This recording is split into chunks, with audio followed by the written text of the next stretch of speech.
oui, je crois que M. Stroda, il se dit, il sent très bien que c'est une affaire qui sent pas très bon et très, très légitimement, il convoque Alexandre Benalla, qui lui dit qu'il était bien là, et puis il appelle Emmanuel Macron.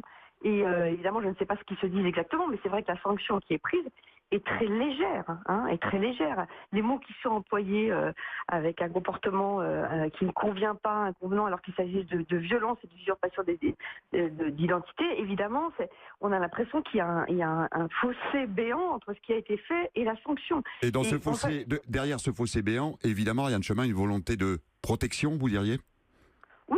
Oui, il a été protégé, Alexandre Benalla. Alors, ne me demandez pas forcément pourquoi, ça c'est la suite de l'enquête qui le montrera, mais il a été protégé.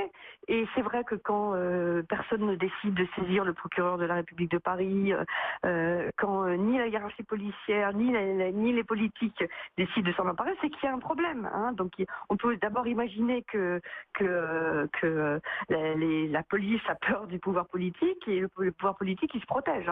Parce que qui s'agit-il de protéger ici? Pas seulement évidemment Alexandre Benalla, mais évidemment le président de la République et son image. Et au-delà du président de la République, vous qui connaissez très bien la machine élyséenne, j'imagine une chaîne de protection, le chef de cabinet qui est son supérieur, l'ensemble finalement du palais.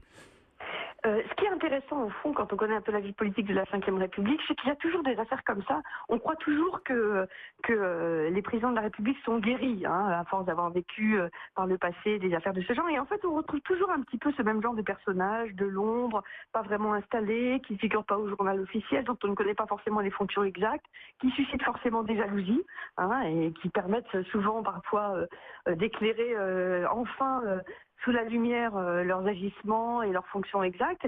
Mais au fond, on se dit, et souvent l'histoire se répète, il y a toujours des conseillers de l'ombre qui viennent éclabousser un président de la République. Depuis vos révélations hier, la justice a donc été cette fois-ci saisie. Et on sent, vous qui connaissez bien la machine élyséenne, qu'il y a eu un vent de panique en termes de communication. On a vu surgir Bruno Roger-Petit, qui est plutôt un conseiller de l'ombre. Il y a le feu à tous les étages, on a le sentiment. Je pense que hier...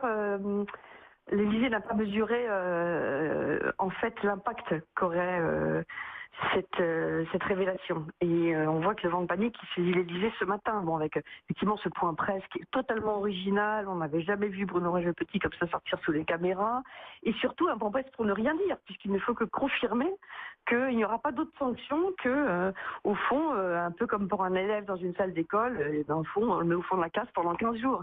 Donc c'est ça qui est étonnant. Ce qui nous a frappé aussi aujourd'hui, quand on a suivi toute la journée politique, c'est-à-dire le malaise du pauvre Édouard Philippe envoyé au feu devant les parlementaires, ensuite la capacité de l'hémicycle à se concentrer sur d'autres sujets que ce qu'on appelle désormais l'affaire Benalla. Oui, on sent qu'il y a un vent de panique qui a saisi l'Élysée, et puis le mutisme évidemment du président de la République.